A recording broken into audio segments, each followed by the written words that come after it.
अस्सलाम वालेकुम dear students, welcome to my channel your lecturer. Topic discuss करने से पहले आप इस वीडियो को लाइक करें और साथ में मेरे चैनल को भी सब्सक्राइब करें। सो टाइम को वेस्ट नहीं करते, अपने मेन टॉपिक की तरफ बढ़ते हैं। डियर स्कॉलर्स एंड स्टूडेंट्स, मैं हूं ज़ाहिर ख़ान और आज जो है हम ग्लोबलाइजेशन को समझेंगे कि ग्लोबलाइजेशन होता क्या है। सिंपल आज इसकी डिफिनीशन को देखेंगे, इसको समझेंगे कि बेसिकली ग्लोबलाइजेशन है क्या। आसान अल्फाज में समझेंगे, लेकिन इसको समझने से पहले आप इस वीडियो को लाइक करें और साथ में मेरे चैनल को भी सब्सक्राइब करें। चलो जाते हैं अपने टॉपिक की तरफ। सो द इकोनॉमिक, ये एक एक लफ्ज़ समझाऊंगा मैं। Political, cultural and social interconnectedness and interdependency of different countries is known as globalization। इंतहाई सिंपल है, अब समझते हैं एक एक चीज़ को। सबसे पहला है इकोनॉमिक, मतलब इकोनॉमिक इंटर कनेक्टेडनेस जो है डिफरेंट कंट्रीज का। देखिए, एक कंट्री जो है दूसरे कंट्री पे क्या है डिपेंड करता है। वो कैसे करता है? वो ऐसे करता है कि हम जो कंट्रीज है आज के दौर में, मॉडर्न पीरियड में, ये एक कंट्री जो होता है दूसरे कंट्री के साथ तिजारत करता है।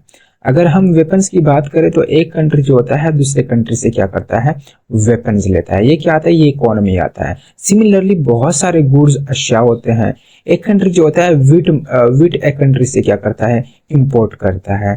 तो कहीं पे वो क्या करता है, एक कंट्री से वो एक्सपोर्ट करता है वीट वगैरह को, राइस को, कॉटन को। तो दूसरी कंट्री को क्या करता है, वो एक्सपोर्ट करता है। मतलब मुख्तलिफ कंट्रीज जो है इंपोर्ट एक्सपोर्ट्स करते हैं और प्रोडक्ट्स का बहुत सारी चीज़ें जो है वो एक दूसरे से क्या करते हैं, मतलब खरीदते और बेचते हैं।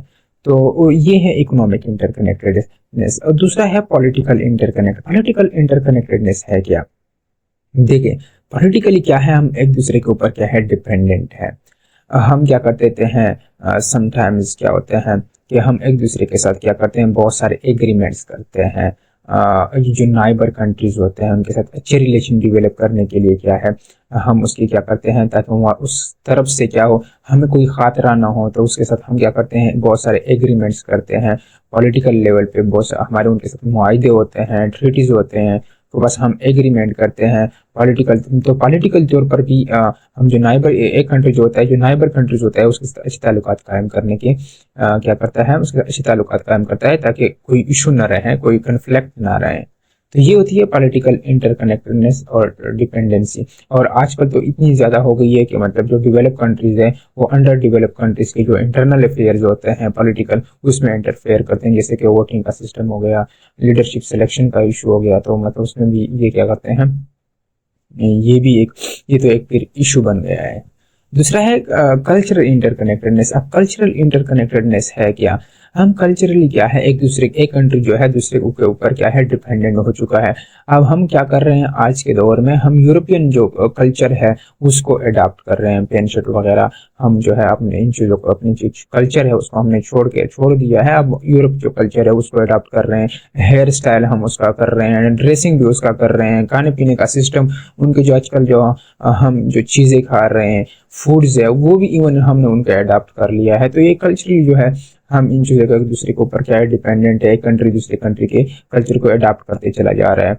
तीसरा है सोशल इंटरकनेक्टेडनेस। अगर सोशल इंटरकनेक्टेडनेस की बात करें तो हम सोशली, जैसे कि इंफॉर्मेशन हो गए, एजुकेशन हो गया, तो हम एक कंट्री का जो इंफॉर्मेशन होते हैं हम वहाँ से लेते हैं। फिर एक दूसरे मतलब इसके दरमियान भी एक एक्सचेंज ऑफ इंफॉर्मेशन होता है, आइडियाज़ होते हैं जो कि एक्सचेंज होते हैं।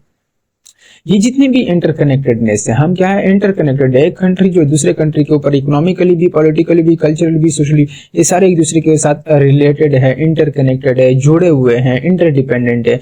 इसको, ये जो इंटरडिपेंडेंस है, इंटरकनेक्टेडनेस है मुख्तलिफ कंट्रीज का एक दूसरे के साथ, इसको कहते हैं ग्लोबलाइजेशन।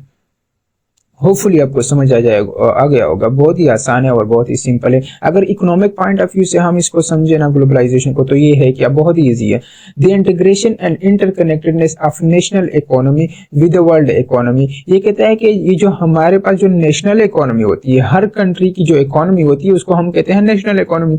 तो उसकी जो डिपेंडेंसी होती है, हर कंट्री की जो इकोनॉमी जो होती है वो दूसरे कंट्री के ऊपर क्या करती है, डिपेंड करती है, जिसके डिपेंड करती है। ये जो इंटीग्रेशन है, ये जो डिपेंडेंसी है, एक कंट्री की जो इकोनॉमी दूसरे कंट्री के ऊपर क्या करती है, डिपेंड करती है, इस डिपेंडेंसी को कहते हैं ग्लोबलाइजेशन। ये इकोनॉमिक पॉइंट ऑफ व्यू से है। अब क्या करता है, एक कंट्री जो होता है दूसरे कंट्री के साथ तिजारत करता है, ऑलमोस्ट सारे कंट्रीज एक दूसरे के साथ तिजारत करते हैं, ट्रेड करते हैं, और इसी को क्या कहते हैं, ग्लोबलाइजेशन कहते हैं इकोनॉमिक पॉइंट ऑफ व्यू से। बहुत सारी चीजें जो है खाने पीने की अशिया होती है, जैसे कि फिश हो गए हैं, क्लॉथ्स हो गए हैं, ड्रेसिंग्स हो गई है, फूड्स हो गए हैं, तो इसकी एक्सचेंज होती रहती है, और इस इंटरकनेक्टेडनेस को क्या कहते हैं, इकोनॉमिक पॉइंट ऑफ व्यू से उसको कहते हैं ग्लोबलाइजेशन। तो आज ये सिंपल, ये मैंने डिफिनेशन करानी थी कि ग्लोबलाइजेशन होता क्या है। तो ये था आज, ये था सिंपल सा ग्लोबलाइजेशन का डिफिनेशन। और आप इस वीडियो को भी लाइक करें और साथ में मेरे चैनल को भी सब्सक्राइब करें। Thank you so much.